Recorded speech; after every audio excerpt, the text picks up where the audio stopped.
Do you have a hard time getting out of bed and starting your day? Yep. Does your energy crash in the late afternoon? Yep.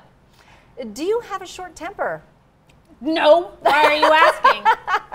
All right, if you answered yes, like me, to any of these questions, or all of them, your hormones could be out of whack. And joining us now to give us some solutions to our hormone problems, we have Dr. Deborah Matthew, the #1 best-selling author of This Is Not Normal. Welcome. Thank you so much for coming in. Well, it's great to be here. I think this is a really important topic to talk about. We were very excited to talk about this, addressing these issues. So you stress addressing the root cause of the symptoms instead of treating with drugs. Right. So what happens is a lot of women are suffering with symptoms and they don't really understand what's going on. You know, Oprah Winfrey, Suzanne Summers, Robin McGraw, Dr. Phil's wife, they've all been very public about talking about their experiences with hormone symptoms. Right. But what happens is a lot of women don't know that the symptoms can start 10 to 15 years before menopause, and so they're not really expecting it to be their hormones. They go to their doctor, they complain they're not feeling good, and they walk out the door with a prescription for a sleeping pill or an antidepressant, when really the problem was their hormones. Isn't that interesting? Because we were just talking about that, and we are different ages, different stages of our lives, but we checked yes to a lot of these questions. A lot of them. Yeah, and that was interesting. So let's take the quiz. Yes, let's take the quiz. Okay. So, question number 1, are you having a hard time getting out of bed and starting your day? Yes. Question number 2, does your energy crash in the late afternoon? Yes. A lot of people need caffeine to get them through the rest of their day. Question number 3, are you short-tempered and snapping at your family?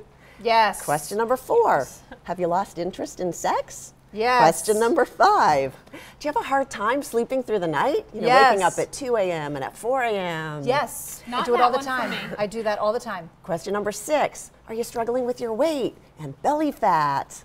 Question number 7, are you forgetting things like where you left the car keys and what's that word that I want to say? Yes. And why did I walk in the room? Yes. And question number 8, are you feeling anxious for no good reason? Yes. Yes. And question number 9, are you having more PMS symptoms, things like bloating and irritability and food cravings? Yes. Right. Well, So if we answered yes to like a couple of those All questions, of maybe them. more. Well, if you answered yes to a couple of questions, your hormones might be out of whack. But if you answered yes to 4 questions, your hormones are probably out of whack. And if you answered yes to 5 or more questions, your hormones are definitely out of whack. Oh man. Okay. So now what do we do? Yes. Yeah. So I have 5 simple suggestions that anybody can do to help if their hormones are problematic. So the first thing that you need to do is get more exercise. Okay. This is just one more reason to lace up your sneakers and head outside for that walk. The second thing that you need to do is get more sleep. Okay. You know, this one is so important because a lot of these hormones are produced at night while you're sleeping. Right. The third important thing is eat more broccoli. Broccoli is a superfood. It's good for so many reasons. Okay. But one of the reasons is that it actually helps your body use hormones in a healthier way.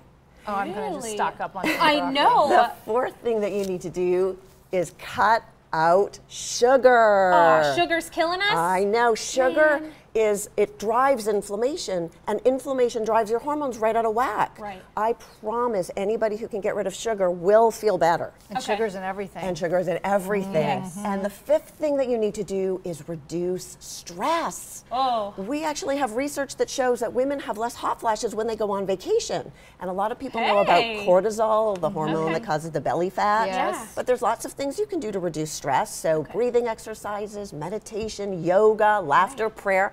All of these things reduce the impact that stress has on your hormones. Wow. I'll tell you what.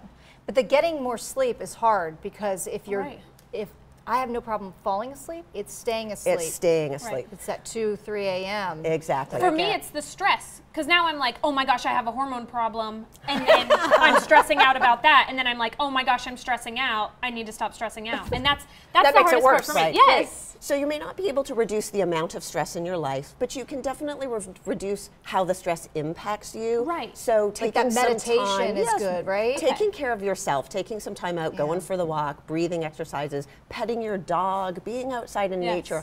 All of those things calm down the stress response and help your cut hormones out straighten sugar. out. Yes. Goodbye, Yes. sugar. Okay, we're gonna we have to wrap up, but DeborahMatthews.com with more information. Yes. Thank you so much. Thank We Thank you so appreciate it. much for having me.